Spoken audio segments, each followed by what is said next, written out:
10वां सर्ग। 10वां सर्ग। हनुमान जी का अंत।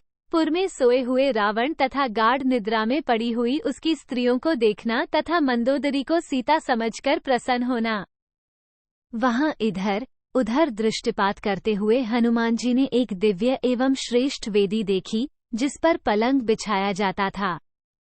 वह वेदी स्फटिक मणि की बनी हुई थी और उसमें अनेक प्रकार के रत्न जड़े गए थे। एक वहां वैदूर्यमणि नीलम के बने हुए श्रेष्ठ आसन पलंग बिछे हुए थे, जिनकी पाटी पाए आदि अंग हाथी दांत और सुवर्ण से जटित होने के कारण चितकबरे दिखाई देते थे। उन महामूल्यवान पलंगों पर बहुमूल्य बिछौने बिछाए गए थे। उन सब के कारण उस वेदी की बड़ी शोभा हो रही थी। 2 उस पलंग के एक भाग में उन्होंने चंद्रमा के समान एक श्वेत छत्र देखा, जो दिव्य मालाओं से सुशोभित था। वो उत्तम पलंग सुवर्ण से जटित होने के कारण अग्नि के समान देदीप्यमान हो रहा था। हनुमान जी ने उसे अशोक पुष्पों की मालाओं से अलंकृत देखा। 4 उसके चारों ओर खड़ी हुई बहुत सी स्त्रियां हाथों में चंवर लिए उस पर हवा कर रही थीं। वो पलंग अनेक प्रकार की गंधों से सेवित तथा उत्तम धूप से सुवासित था। 5 उस पर उत्तम बिछौने बिछे हुए थे। उसमें भेड़ की खाल मड़ी हुई थी तथा वह सब ओर से उत्तम फूलों की मालाओं से सुशोभित था। 6 उस प्रकाशमान पलंग पर महाकपि हनुमान जी ने वीर राक्षसराज रावण को सोते देखा, जो सुंदर आभूषणों से विभूषित, इच्छानुसार रूप धारण करने वाला, दिव्य आभरणों से अलंकृत और सुरूपवान था। वह राक्षस कन्या का प्रियतम तथा राक्षसों को सुख पहुंचाने वाला था। उसके अंगों में सुगंधित लाल चंदन का अनुलेप लगा हुआ था, जिससे वह आकाश में संध्याकाल की लाली तथा विद्युल्लेखा से युक्त मेघ के समान शोभा पाता था। उसकी अंगकांति मेघ के समान श्याम थी। उसके कानों में उज्ज्वल कुंडल झिलमिला रहे थे। आंखें लाल थीं और भुजाएं बड़ी बड़ी। उसके वस्त्र सुनहरे रंग के थे। वह रात को स्त्रियों के साथ क्रीड़ा करके मदिरा पीकर आराम कर रहा था। उसे देखकर ऐसा जान पड़ता था मानो वृक्ष वन और लता गुल्मों से संपन्न मंदराचल सो रहा हो। 7-11 उस समय सांस लेता हुआ रावण फुफकारते हुए सर्प के समान जान पड़ता था। उसके पास पहुंचकर वानशिरोमणि हनुमान अत्यंत उद्विग्न हो भलीभांति डरे हुए की भांति सहसा दूर हट गए और सीढ़ियों पर चढ़कर एक दूसरी वेदी पर जाकर खड़े हो गए। वहां से उन महाकपि ने उस मतवाले राक्षस जिंग को देखना आरंभ किया। 12-13 राक्षसराज रावण के सोते समय वह सुंदर पलंग उसी प्रकार शोभा पा रहा था, जैसे गंधहस्ती के शयन करने पर विशाल प्रस्रवणगिरी सुशोभित हो रहा हो। 14 उन्होंने महाकाय राक्षसराज रावण की फैलाई हुई 2 भुजाएं देखीं, जो सोने के बाजूबंद से विभूषित हो इंद्रध्वज के समान जान पड़ती थीं। 15 युद्धकाल में उन भुजाओं पर ऐरावत हाथी के दांतों के अग्रभाग से जो प्रहार किए गए थे, उनके आघात का चिन्ह बन गया था। उन भुजा के मूल भाग या कंधे बहुत मोटे थे और उन पर वज्र द्वारा किए गए आघात के भी चिन्ह दिखाई देते थे। भगवान विष्णु के चक्र से भी किसी समय वे भुजाएं क्षत विक्षत हो चुकी थीं। 16 वे भुजाएं सब ओर से समान और सुंदर कंधों वाली तथा मोटी थीं। उनकी संधियां सुदृढ़ थीं। वे बलिष्ठ और उत्तम लक्षण वाले नखों एवं अंगुष्ठों से सुशोभित थीं। उनकी उंगलियां और हथेलियां बड़ी सुंदर दिखाई देती थीं। 17 वे सुगठित एवं पुष्ट थीं। परिघ के समान गोलाकार तथा हाथी के शुंडदंड की भांति चढ़ाव उतार वाली एवं लंबी थीं। उस उज्ज्वल पलंग पर फैली वे बाहें 5-5 फन वाले 2 सर्पों के समान दृष्टिगोचर होती थीं। खरगोश के खून की भांति लाल रंग के उत्तम सुशीतल एवं सुगंधित चंदन से चर्चित हुई वे भुजाएं अलंकारों से अलंकृत थीं। 19 सुंदरी युवतियां धीरे धीरे उन बाहों को दबाती थीं। उन पर उत्तम गंध द्रव्य का लेप हुआ था। वे यक्ष नाग गंधर्व देवता और दानव सभी को युद्ध में रुलाने वाली थीं।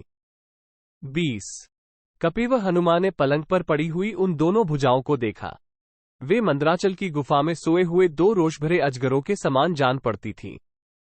21 उन बड़ी बड़ी और गोलाकार 2 भुजाओं से युक्त पर्वताकार राक्षसराज रावण 2 शिखरों से संयुक्त मंदराचल के समान शोभा पा रहा था।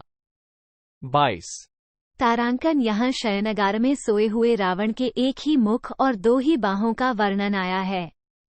इससे जान पड़ता है कि वह साधारण स्थिति में इसी तरह रहता था। युद्ध आदि के विशेष अवसरों पर ही वो स्वेच्छापूर्वक 10 मुख और 20 भुजाओं से संयुक्त होता था। वहां सोए हुए राक्षसराज रावण के विशाल मुख से आम और नाग के सर की सुगंध से मिश्रित, मौलसिरी के सुवास से सुवासित और उत्तम अनर्स से संयुक्त तथा मधुपान की गंध से मिली हुई जो सौरभयुक्त सांस निकल रही थी, वह उस सारे घर को सुगंध से परिपूर्ण सा कर देती थी। 23-24 उसका कुंडल से प्रकाशमान मुखारविंद अपने स्थान से हटे हुए तथा मुक्तामणि से जटित होने के कारण विचित्र आभा वाले सुवर्णमय मुकुट से और भी उद्भासित हो रहा था। 25 उसकी छाती लाल चंदन से चर्चित, हार से सुशोभित, उभरी हुई तथा लंबी चौड़ी थी। उसके द्वारा उस राक्षस राज के संपूर्ण शरीर की बड़ी शोभा हो रही थी। उसकी आंखें लाल थीं। उसकी कटी के नीचे का भाग ढीले ढाले श्वेत रेशमी वस्त्र से ढका हुआ था तथा वह पीले रंग की बहुमूल्य रेशमी चादर ओढ़े हुए था। वह स्वच्छ स्थान में रखे हुए उड़द के ढेर के समान जान पड़ता था और सर्प के समान सांसें ले रहा था। उस उज्ज्वल पलंग पर सोया हुआ रावण गंगा की अगाध जलराशि में सोए हुए गजराज के समान दिखाई देता था। उसकी चारों दिशाओं में 4 सुवर्णमय दीपक जल रहे थे, जिनकी प्रभा से वह देदीप्यमान हो रहा था और उसके सारे अंग प्रकाशित होकर स्पष्ट दिखाई दे रहे थे।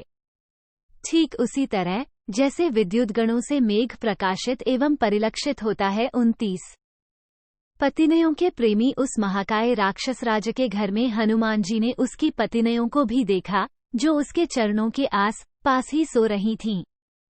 30 वानरयुथपति हनुमान जी ने देखा, उन रावण पतिनयों के मुख चंद्रमा के समान प्रकाशमान थे। वे सुंदर कुंडलों से विभूषित थीं तथा ऐसे फूलों के हार पहने हुए थीं जो कभी मुरझाते नहीं थे।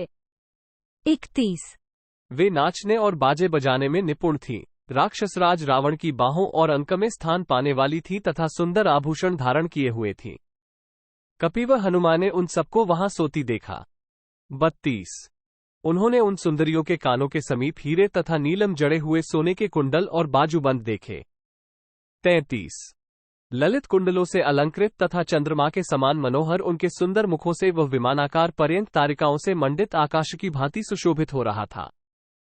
34 क्षीण कटि प्रदेश वाली वे राक्षसराज की स्त्रियां मद तथा रतिक्रीड़ा के परिश्रम से थककर जहां तहां जो जिस अवस्था में थी वैसे ही सो गई थीं।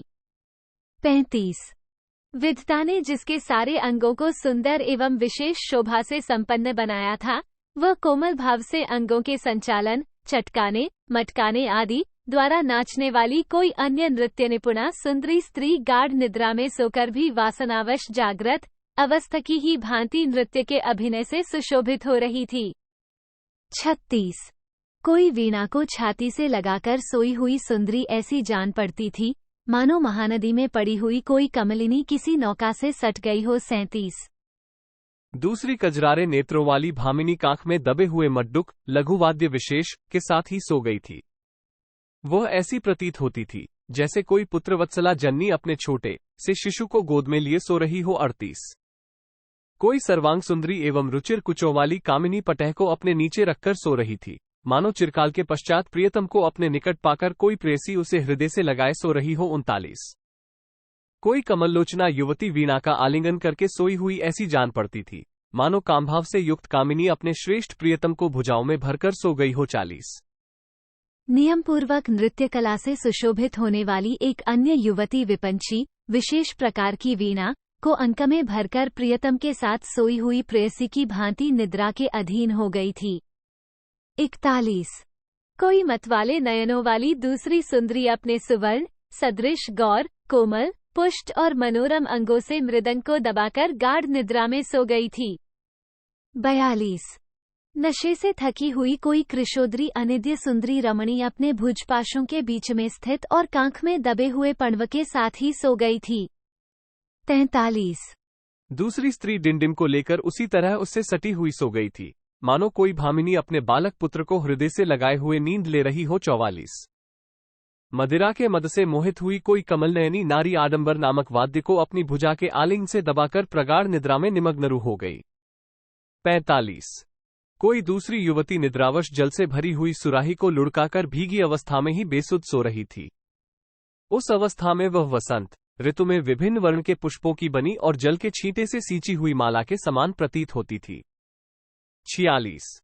निद्रा के बल से पराजित हुई कोई अबला सुवर्णमय कलश के समान प्रतीत होने वाले अपने कुचों को दोनों हाथों से दबाकर सो रही थी। 47। पूर्ण चंद्रमा के समान मनोहर मुख वाली दूसरी कमललोचना कामिनी सुंदर नितंब वाली किसी अन्य सुंदरी का आलिंगन करके मद से विह्वल होकर सो गई थी। 48। जैसे कामिनियां अपने चाहने वाले कामुकों को छाती से लगाकर सोती हैं, उसी प्रकार कितनी ही सुंदरियां विचित्र विचित्र वाद्यों का आलिंगन करके उन्हें कुचों से दबाए सो गई थीं। 49। उन सबकी शैयाओं से पृथक एकांत में बिछी हुई सुंदर शैया पर सोई हुई एक रूपवती युवती को वहां हनुमान जी ने देखा। 50। वो मोती और मणियों से जड़े हुए आभूषणों से भलीभांति विभूषित थी और अपनी शोभा से उस उत्तम भवन को विभूषित सा कर रही थी। 51। वह गोरे रंग की थी। उसकी अंकांति सुवर्ण के समान दमक रही थी। वह रावण की प्रियतमा और उसके अंतपुर की स्वामिनी थी। उसका नाम मंदोदरी था। वह अपने मनोहर रूप से सुशोभित हो रही थी। वही वहां सो रही थी। हनुमान जी ने उसी को देखा। रूप और यौवन की संपत्ति से युक्त और वस्त्राभूषणों से विभूषित मंदोदरी को देखकर महाबाहु पवन कुमार ने अनुमान किया कि यही सीता जी हैं। फिर तो ये वानरयुथपति हनुमान महान हर्ष से युक्त हो आनंदमग्न हो गए। वे अपनी पूंछ को पटकने और चूमने लगे। अपनी वानरों जैसी प्रकृति का प्रदर्शन करते हुए आनंदित होने, खेलने और गाने लगे, इधर उधर आने जाने लगे। वे कभी खंभों पर चढ़ जाते और कभी पृथ्वी पर कूद पड़ते थे। 54। इत्यार्षे श्रीमद् रामायणे वाल्मीकि आदिकाव्ये सुंदरकांडे 10वां सर्गः 10। इस प्रकार श्री वाल्मीकि निर्मित आश्रामायण आदिकाव्य के सुंदरकांड में 10वां सर्ग पूरा हुआ। 10।